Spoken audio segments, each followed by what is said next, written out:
Hi, everyone. This is Sebastian Traeger, Managing Director of Reliability.com, and welcome back to another episode of Reliability 4.0. As always, we're on a mission to make the world a more reliable place.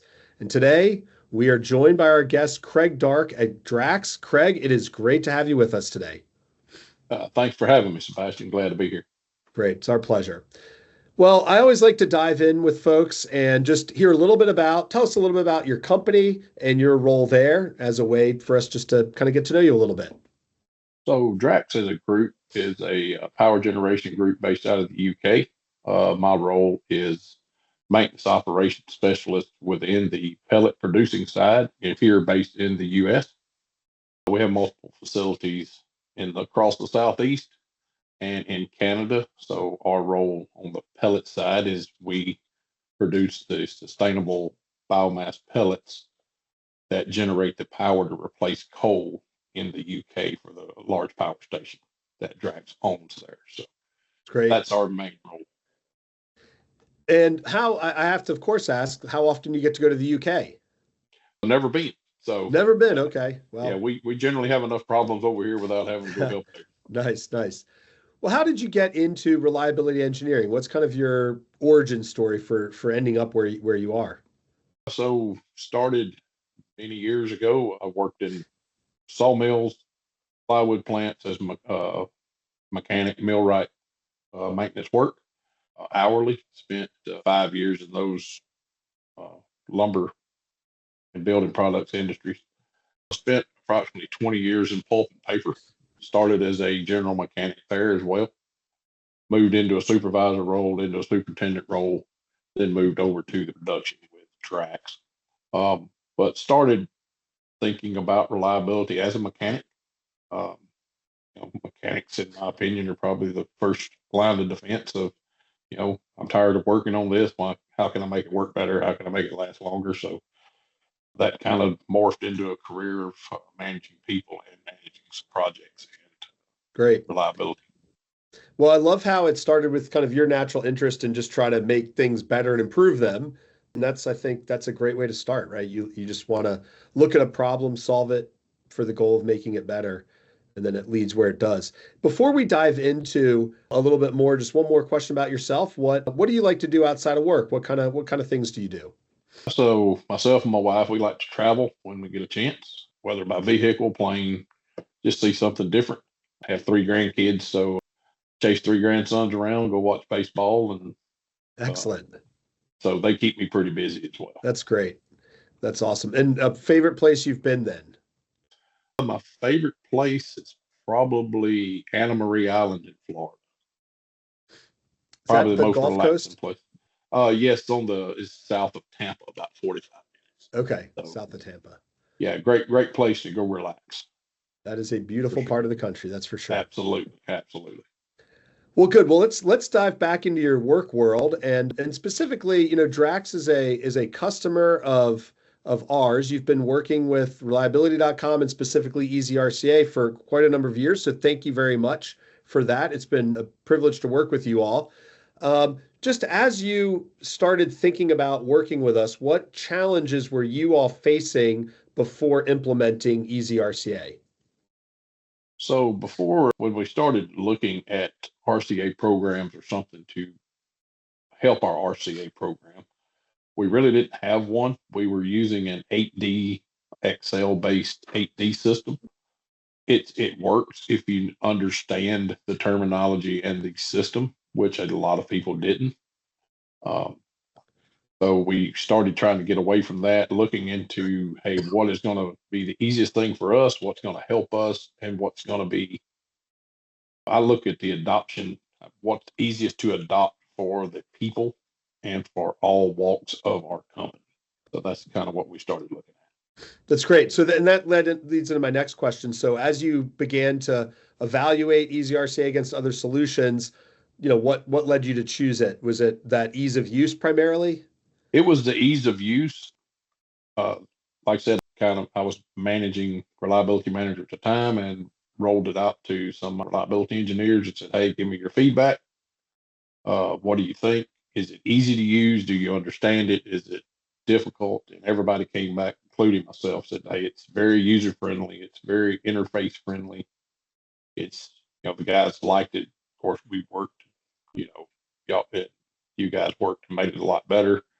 But yeah, it was just an ease of use, and it's just a user friendly system. It's great. Well, that's in the name, so hopefully we are living up to that, right? Yes, that was our hope absolutely. there. How then, in terms of how is it used in your organization? How is root cause analysis a part of what you all do? How frequently and how are you using that? So we are using it on the mechanical electrical reliability failure side, but we also use it on our process engineering side as well. Are we having quality issues? Are we having production slowdown issues? So we really expanded it to that type of role because in my opinion, it does do both well. We do some safety issues with it as well, but main focus was reliability. Um, and process saw it, adopted it. So we use a lot for process as well and for any major events. That's good. So I've not so in terms of process, walk me through the type of problem you might be addressing that you found, okay, this isn't exactly what we started with, but here's how we found it useful. So I go back to quality. So we do have quality specs we have to meet with making our pellets. And, we have some very astute people that work here. But we it's been actually several years ago, we ran into problems that we just couldn't find the problem. We were like, look, we brought every expert in that we talked to everybody. So I was like, hey, let's try and just walk it through the logic tree on a EasyRCA, and let's get a bunch of smart people in a room and just start throwing ideas at the wall and seeing what sticks. And once we got that, it was a fairly comprehensive RCA for us at the time. We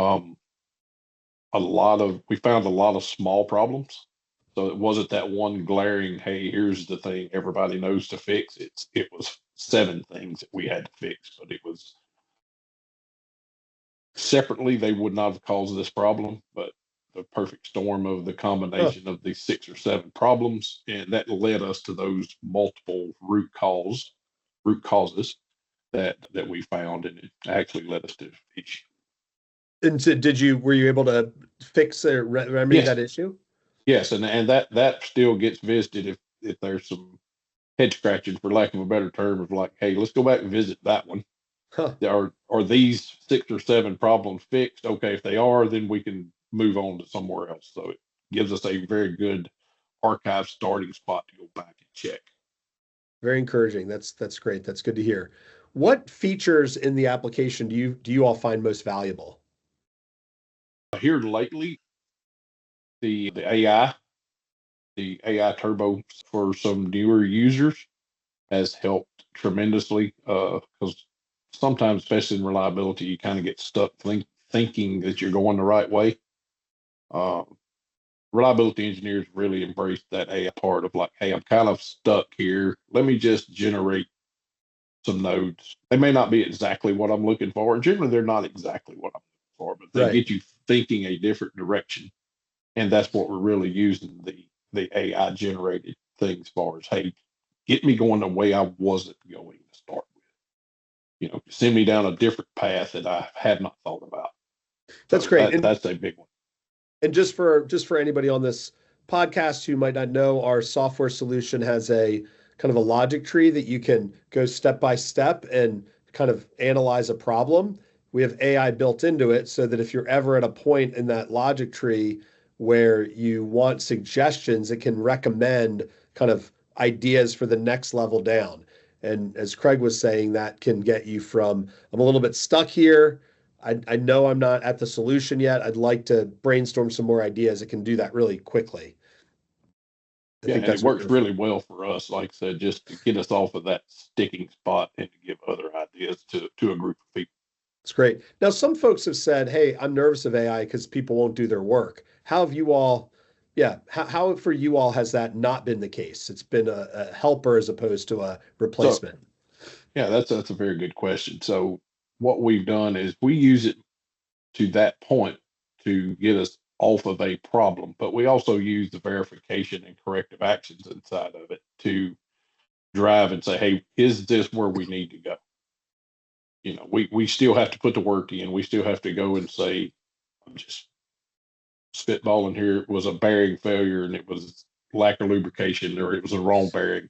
Still, you have to go and do the work to verify that. It just leads you further down the path, but you still have to put the work in, and you'll see if somebody put the work in pretty It's good. It's good. So it's kind of taking some of that. Yeah, I'm getting stuck on the what to investigate, but once I find it out, I still need to go do that investigation and figure out if that's really what the potential problem was. Yeah, absolutely. Yeah, there's still work has to be done. It just helps you get a little know which direction to go work. Now, there's also an action center built in that allows you to manage tasks and follow-ups. How are you all using that feature? Is that something that you use regularly, or is that something you're using a different platform for? So, I know we work with you guys, with John, yourself, and, we use the Power BI that you created for us. I use it, several people use it just to do follow-ups and say, hey, these are corrective actions that are past due. These are verification tasks that are past due.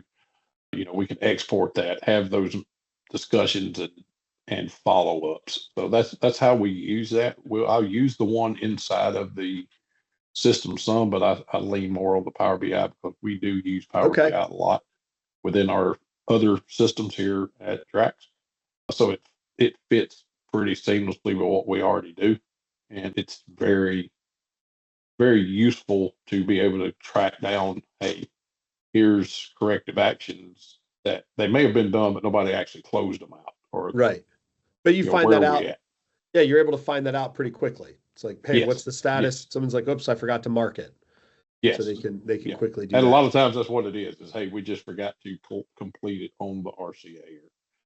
It's good. Something along those lines. Well, and that's good to hear. So one of the things we built, and it sounds like it has been a benefit to you, is all the data within EasyRCA can be basically ported into Power BI, so somebody can see multiple dashboards of just everything going on in the system.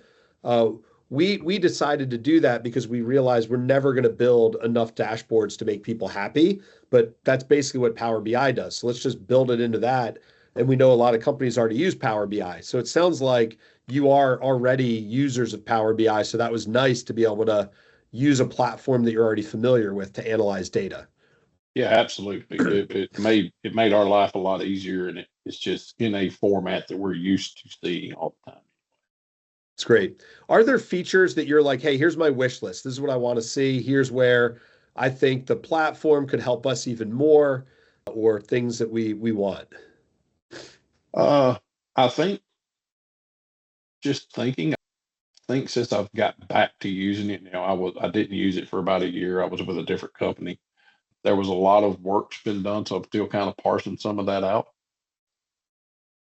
Right now, I think there's been a lot of work done. I can't think of anything or a lot of feedback from our guys that I've gotten that as far as, hey, this could be better.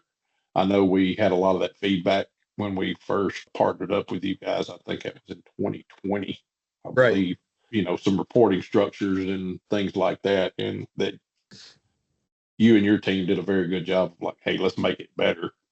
Right now, I think everybody's extremely happy with it. If there's any feedback, I haven't heard it quite yet, but usually I meet with the guys or check on the guys that are like, we will do a quarterly call and like, hey, what do you need here? I think right now, I'm not going to, nothing's ever perfect, but I can't think of anything off the top of my head. Good. Well, we appreciate, just to say publicly, we just appreciate you all. We build the tool based on feedback from companies and users like yourself. So we're not sitting around trying to dream up, let's think through ways people might use this. We're really trying to hear from folks who use it every day, and then responding to that, and then saying, okay, we hear what you're wanting. We think if we do it this way, it might even be better than you wanted, because that's kind of what hopefully our value add is. So that's encouraging to hear that the team has been able to listen to feedback and implement it, and that you all, are right now, there's nothing on the horizon that you're like, I must have this. Yes. We're constantly improving the platform, but we obviously want to also satisfy folks who are currently using it. As you think of maybe another person or organization who might be thinking, okay, we're curious about this EasyRCA, we don't know if it's for us or not. What advice might you give them in considering it? I mean, I would give them advice of like, look at the ease of use, look at the user capabilities, and my advice would be to reach out and go, hey, can you show me this? Can can it have a list of things? Can it do this? Here's the 10 things I want my RCA program to do. Can it do it? And at what level can it do it? It's almost using some reliability tactics of, hey, Yeah. what can you do? It's like, hey, here's what I need it to do. And here it's a 1 through 5. 1 is, it kind of can do it. 5, it does it great. But just sit down and look at the ease of use of it. Say, is this something that I could use across my company? And does it fit with what I'm wanting to produce to people in my company? Because one of the things is kind of getting off track is the executive summary is my executive vice president. He might not want to see the entire RCA, but if it's big enough, I have to send him an executive summary. So he gets the report just like the reliability engineer, the plant manager, or the maintenance manager does. So, yeah, I think it's just that I understand what you want, what you're expecting out of it, and then judging, does it do what you expect? And just look at how does it fit your organization. If you have one person, 100 people, right? Because I That's think you good. can do a little bit of both. And well, and just I'm glad you highlighted that executive summary because I'm guessing you're using the report that gets generated so that you don't have to do extra work and you can just send it on to him. Oh, absolutely. We use the AI generated part of that as well. Of, hey, generate our report. Then we'll go over it. Say, okay, that's pretty close, or that's exactly. We'll edit that as we need to, but it gives a very good summary. That's good. That's great to hear. Anything else you'd like to add about your experiences using the software platform? Um, like I said, I kind of mentioned it earlier. You and your team has been probably some of the easiest people I've worked with as far as being able to reach out and get responses, questions, or feedback of, hey, we think this could be better. We don't think this works that well. We think this works great. Um, that's probably my biggest thing. And I'm Huh. really big in that from a maintenance management standpoint of my career. If you give me a good product, you give me good service, then we'll worry about everything else after that. If I can get those two, then I'm set in pretty good shape. But yeah, that and I've went to it several times. Just the ease of use of it. That somebody that hasn't done this could really do okay RCA in 30 minutes could figure it out. That's great. Well, that's encouraging. That's great to hear. And I'll pass that on to the folks who work with us, just that they've done a great job being responsive and getting back to everything Yeah, you need. absolutely. Well, thanks again for joining us, Craig. It's great to talk to you about EasyRCA and to learn a little bit more about you and your company. And we do appreciate it. So again, this was Craig Dark with Drax. We're just so thankful and grateful that you were willing to join us. And our company, again, reliability.com, helps you build root cause analysis programs that work. We offer training under the Proact brand, and we offer EasyRCA, a software solution that we've been talking about today. And our goal is to really come alongside teams and to help them really accomplish their purposes in making the world a more reliable place. So thank you everyone for joining us today. We appreciate it. And we hope that you keep pressing on in your work of solving problems and making things more reliable. Take care then and have a great day. Thanks again, Craig. Thanks.